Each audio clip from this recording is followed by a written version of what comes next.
હું મુંબઈ નગર નિગમ 2026 માટે જે એક્ઝિટ પોલ કર્યા હતા આમાં શિવસેના યુબીટી 50 થી 60 સીટ, તમે જુઓ શિવસેના મનસે મળીને 64 અને 76 સીટ ઉપર આગળ ચાલી રહ્યા છે.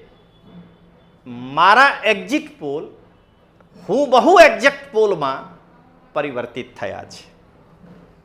મુંબઈ નગર નિગમ 2026ની ચૂંટણી દરમિયાન આજથી 15 દિવસ પહેલા ભાજપ માટે 90 થી 100 સીટ મુંબઈ મહાનગરપાલિકામાં આવી શકે છે.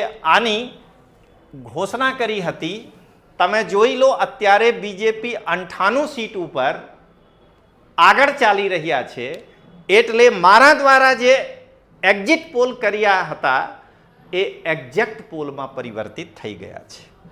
અત્યારની પરિસ્થિતિના મુજબ જો ગુજરાત વિધાનસભા 2027ની ચૂંટણી થઈ જાય તો અત્યારે બીજેપીને 140 થી 164 સીટ ગુજરાત વિધાનસભામાં ફરીથી મળી શકે છે.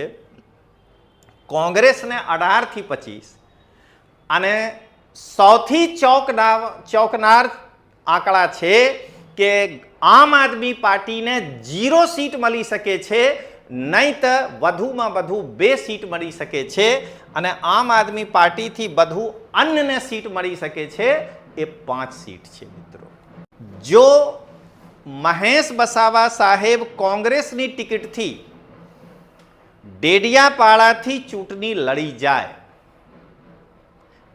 તો મહેશ વસાવા સાહેબ જો 30 થી 40 હજાર મત કાપી લે તો 2027માં જો આમ આદમી પાર્ટીના ટિકિટથી ચેતર વસાવા લડશે તો ચેતર વસાવા ચૂંટણી હારી શકે છે. જો ચેતર વસાવાને 2027ની ચૂંટણી જીતવી હોય તો કાં તો ચેતર વસાવા ભાજપના ટિકિટથી ચૂંટણી લડે તો જીતી શકે છે, આ નહીં તો રાજકુમાર રોત સાહેબની બાપ પાર્ટીની ટિકિટથી ચૂંટણી લડે તો જીતી શકે છે. 2027ની ગુજરાતની ચૂંટણીમાં જો કોંગ્રેસ પાર્ટી પરેશ ધાનાણી સાહેબ હોય અથવા કોઈ બીજા મજબૂત પટેલ નેતાને વિસાવદરથી ટિકિટ આપીને ચૂંટણી લડાવે અને એ ઉમેદવાર જો 20 થી 25 હજાર મત કાપી લે તો ગોપાલના જે અત્યારમાં લોકો ઉમ્મીદથી જોઈ રહ્યા હતા અને નિરાશ થઈ ગયા છે એ કોંગ્રેસમાં મત આપી શકે છે અને ગોપાલ 5000 થી 10,000ની વચ્ચે ચૂંટણી હારી શકે છે.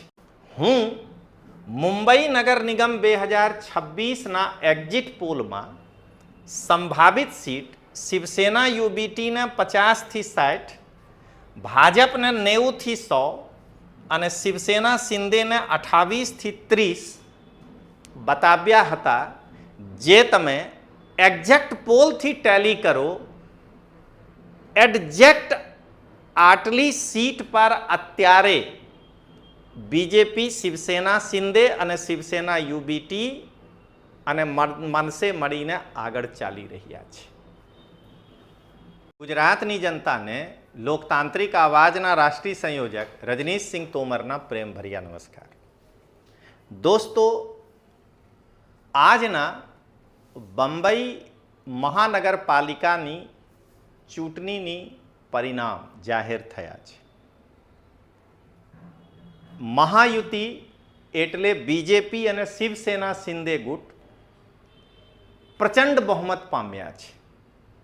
કેટલાક સીટો પર આગળ ચલી રહ્યા છે. હું આજથી 15 દિવસ પહેલા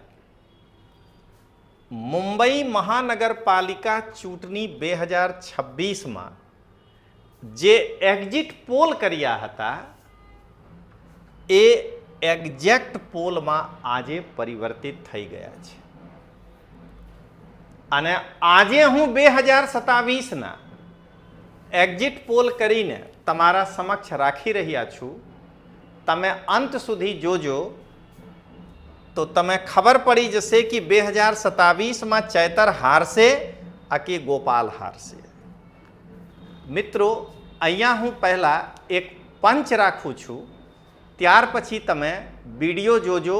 મારા જે જૂના વિડીયો છે જેમાં હું આજથી 15 દિવસ પહેલાં એ બતાવ્યા છું કે કેટલાક સીટ કોણ પક્ષને આવશે. તો પહેલાં તમે આ પંચ જુઓ. મુંબઈ મહાનગરપાલિકાની ચૂંટણીમાં હું જે એક્ઝિટ પોલ કર્યા હતા આજથી 15 દિવસ પહેલાં, આ એક્ઝેક્ટ પોલમાં પરિવર્તિત થયા છે. આજે હું 2027ના એક્ઝિટ પોલ કરી રહ્યા છું. તમે લોકો ધ્યાનથી સાંભળજો કે 2027માં ગોપાલ હારશે કે ચૈતર વસાવા હારશે. આ તમે જોઈ લીધું લેશો. તો ચાલો મિત્રો, પહેલાં તમે આ વિડીયો જુઓ જે હું 15 દિવસ પહેલાં एग्जिट पोल करिया हता। 2026 में होने वाले बृहन मुंबई नगर निगम चुनाव में बीजेपी सबसे बड़े दल के रूप में उभरकर 90 से 100 के बीच सीटें जीत सकती है और शिवसेना शिंदे जो 28 से 30 सीटें अगर बीजेपी के साथ जुड़कर लड़े तो जीत सकती है और ये दोनों मिल करके इस बार बृहन मुंबई नगर निगम में सरकार बना सकती है। वहीं शिवसेना यूबीटी को नुकसान होने जा रहा है, वो 50 से 60 सीटों पर सिमट जाएगी। तो तमे वीडियो जोई लीधा, हवे तमे आ वीडियो साथे सरखामनी करीने जुओ। हूँ जे मुंबई महानगर पालिकाना संभावित सीट बताव्या छूं, तमे वीडियो में जोई सको छो। आमा शिवसेना यूबीटी 50 थी 60, बीजेपी 90 थी 100, शिवसेना शिंदे 28 थी 30, एनसीपी अजीत गुट 0 थी 5, एआईएमआईएम 0 थी 2 અને અપક્ષ 2 થી 5 તમે બતાવ્યા છો। તમે સરખામણી કરી લો। તો અહીંયા હું એક પંચ કહેવા માંગુ છું। હું મુંબઈ નગર નિગમ 2026 ના એક્ઝિટ પોલમાં સંભાવિત सीट शिवसेना यूबीटी ने 50 थी 60, भाजपा ने 90 थी 100 અને शिवसेना शिंदे ने 28 थी 30 बताव्या हता। जे तमे एक्जेक्ट पोल थी टेली करो, एग्जेक्ट आटली सीट पर अत्यारे बीजेपी शिवसेना शिंदे અને शिवसेना यूबीटी અને मनसे મળીને આગળ ચાલી રહ્યા છે। તમે મિત્રો જોઈ લો, આ છે। હું शिवसेना यूबीटी માટે 50 થી 60 सीट ना एग्जिट पोल કર્યા હતા। शिवसेना यूबीटी અત્યારે 64 અને मनसे 6 મળીને 70 सीट ઉપર આગળ ચાલી રહ્યા છે। હું बीजेपी માટે 90 થી 100, તમે જુઓ અત્યારે बीजेपी 98 सीट ઉપર આગળ ચાલી રહ્યા છે। હું शिवसेना शिंदे માટે 28 થી 30, તમે જોઈ લો शिवसेना शिंदे 31 सीट पर આગળ ચાલી રહ્યા છે। તો મિત્રો અહીંયા તમે એક પંચના રૂપમાં આને જુઓ। હું ફરીથી આ પંચ કહું છું। હું મુંબઈ નગર નિગમ 2026 માટે જે એક્ઝિટ પોલ કર્યા હતા, આમાં શિવસેના यूबीटी 50 થી 60 सीट, તમે જુઓ શિવસેના मनसे મળીને 64 અને 6 70 सीट ઉપર આગળ ચાલી રહ્યા છે। મારા એક્ઝિટ પોલ હુબહુ એક્ઝેક્ટ પોલમાં પરિવર્તિત થયા છે। તો મિત્રો તમે જોઈ શકો છો કે કેવી રીતે હું જે એક્ઝિટ પોલ કર્યા હતા આ એક્ઝેક્ટ પોલમાં પરિવર્તિત થયા છે. હવે દોસ્તો ફરીથી તમે એક પંચ જુઓ. હું મુંબઈ નગર નિગમ 2026ની ચૂંટણી દરમિયાન આજથી 15 દિવસ પહેલા ભાજપ માટે 90 થી 100 સીટ મુંબઈ મહાનગરપાલિકામાં આવી શકે છે આની ઘોષણા કરી હતી. તમે જોઈ લો અત્યારે બીજેપી 98 સીટ ઉપર આગળ ચાલી રહ્યા છે. એટલે મારા દ્વારા જે એક્ઝિટ પોલ કર્યા હતા એ એક્ઝેક્ટ પોલમાં પરિવર્તિત થઈ ગયા છે. મિત્રો આજે હું તમે ચેતર વસાવા અને ગોપાલના શું થશે અને આમ આદમી પાર્ટીને કેટલી સીટ આપશે આ પણ બતાવીશ 2027માં. પહેલા તમે એક અન્ય પંચ જુઓ. હું રજનીશસિંહ તોમર, લોકતાંત્રિક આવાજના રાષ્ટ્રીય સંયોજક, મુંબઈ નગર નિગમ 2026ની ચૂંટણીમાં આજથી 15 દિવસ પહેલા એ એક્ઝિટ પોલ કર્યા હતા જેમાં હું બતાવ્યા હતા કે શિવસેના શિંદે ગુટને 28 થી 30 સીટ આવી શકે છે. મિત્રો તમે અહીંયા જોઈ લો અત્યારે શિવસેના શિંદે ગુટ 31 સીટ ઉપર આગળ ચાલી રહ્યા છે. એટલે જે હું એક્ઝિટ પોલ કર્યા છું, જે હું આંકડા બતાવ્યા છું, હું બહુ સેમ ટુ સેમ જનતા મારા જે અંદાજ હતા એના ઉપર મુહર લગાવ્યા છે.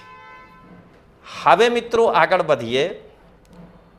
હવે તમે બેસબરીથી ઇંતજાર કરી રહ્યા છો કે જો અત્યારની પરિસ્થિતિમાં, એક સાલ પછી શું થશે હું નહીં કહી શકું છું, પણ અત્યારની પરિસ્થિતિમાં જો ચૂંટણી હોય તો ગુજરાત વિધાનસભામાં કોના પક્ષને કેટલી સીટો આવી શકે છે.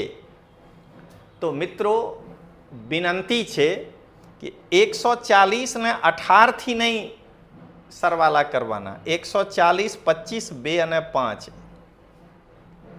તો મિત્રો તમે જોઈ લો, જો અત્યારની પરિસ્થિતિ મુજબ ગુજરાત વિધાનસભા 2027માં ચૂંટણી થઈ જાય તો બીજેપી 140 થી 164 સીટ, કોંગ્રેસ 18 થી 25 સીટ અને આમ આદમી પાર્ટીને નીલ બટન સન્નાટા પણ થઈ શકે છે, 0.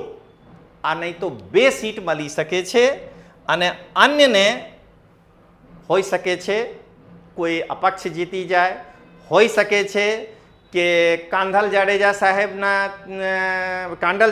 સાહેબ ચુનાવ ચૂંટણી જીતી જાય તો અન્યને 5 સીટ. તો મિત્રો અહીંયા હું એક પંચ કહેવા માંગુ છું. અત્યારની પરિસ્થિતિના મુજબ જો ગુજરાત વિધાનસભા 2027ની ચૂંટણી થઈ જાય તો અત્યારે બીજેપીને 140 થી 164 સીટ ગુજરાત વિધાનસભામાં ફરીથી મળી શકે છે, કોંગ્રેસને 18 થી 25 અને સૌથી ચોંકનાર આંકડા છે કે આમ આદમી પાર્ટીને 0 સીટ મળી શકે છે, નહીં તો વધુમાં વધુ 2 સીટ મળી શકે છે અને આમ આદમી પાર્ટીથી વધુ અન્યને સીટ મળી શકે છે, એ 5 સીટ છે. મિત્રો હવે દોસ્તો તમે આ માટે રાહ જોઈ રહ્યા છો કે ચેતર વસાવાના શું થઈ શકે છે. તો મિત્રો જો મહેશ વસાવા સાહેબ કોંગ્રેસના ટિકિટથી મજબૂતાઈથી લડી જાય અને 20 થી 25 હજાર મત કાપી લે તો ચેતર વસાવા ધડામથી ગીરી જશે, ચેતર વસાવા હારી શકે છે. મિત્રો તમે અહીંયા પંચના રૂપમાં સાંભળો. જો મહેશ વસાવા સાહેબ કોંગ્રેસની ટિકિટથી ડેડિયાપાડાથી ચૂંટણી લડી જાય તો મહેશ વસાવા સાહેબ જો 30 થી 40 હજાર મત કાપી લે તો 2027માં જો આમ આદમી પાર્ટીના ટિકિટથી ચેતર વસાવા લડશે તો ચેતર વસાવા ચૂંટણી હારી શકે છે. જો ચેતર વસાવાને 2027ની ચૂંટણી જીતવી હોય તો કાં તો ચેતર વસાવા ભાજપના ટિકિટથી ચૂંટણી લડે તો જીતી શકે છે, આ નહીં તો રાજકુમાર રોત સાહેબની બાપ પાર્ટીની ટિકિટથી ચૂંટણી લડે તો જીતી શકે છે. હવે મિત્રો અંતિમ તમે લાગતા હશે કે ગોપાલના શું થશે, ડિગ્રી ચોરના શું થાય, જે થાય છે થાય. તો મિત્રો તમે અહીંયા પહેલા પંચના રૂપમાં જુઓ શું થઈ શકે છે. 2027ની ગુજરાતની ચૂંટણીમાં જો કોંગ્રેસ પાર્ટી પરેશ ધાનાણી સાહેબ હોય અથવા કોઈ બીજા મજબૂત પટેલ નેતાને વિસાવદરથી ટિકિટ આપીને ચૂંટણી લડાવે અને એ ઉમેદવાર જો 20 થી 25,000 મત કાપી લે તો ગોપાલના જે અત્યારમાં લોકો ઉમ્મીદથી જોઈ રહ્યા હતા અને નિરાશ થઈ ગયા છે એ કોંગ્રેસમાં મત આપી શકે છે અને ગોપાલ 5,000 થી 10,000ની વચ્ચે ચૂંટણી હારી શકે છે. તો મિત્રો આ હતા આજના એનાલિસિસ. ફરી મળીએ બીજા એનાલિસિસ સાથે. અને અંતમાં એક વાત હું જરૂર કહેવા માંગુ છું કે ગોપાલના ચમચા હોય કે બેલચા હોય, આ કે ગોપાલના ગુલામ હોય કે ગોપાલના દાસ હોય, ચહલગાન બલબન કોઈ હોય, મને ગાલો આપે કાંઈ ફરક નહીં પડતો, અથવા ચેતર વસાવાના ગુલામ હોય મને કોઈ કાંઈ ખબર નહીં પડતો, મારી ઉપર કાંઈ ફેર નહીં પડે, તમે ગાલો આપો. હું ગુજરાતની જનતાને જગાડવા માટે આ વિડીયો બનાવું છું. તો મને ખરેખર ગુજરાતની જનતા ઉપર ભરોસા છે કે 2027માં ગુજરાતની જનતા જેવી રીતે બંબઈની જનતા મારી જે અનુમાન હતી એના ઉપર મુહર માર્યા છે, ગુજરાતની જનતા મુહર મારશે અને તે દિવસ ગોપાલ અને ચૈતરના ટુકડા પર પલવાવાળા ચમચા બેલચા જે મને ગાલો આપે છે આ ક્યાં ખોવાઈ જશે આની ખબર નહીં પડશે. તો ચાલો મિત્રો મળીએ. જય હિન્દ, જય જય ગરવી ગુજરાત.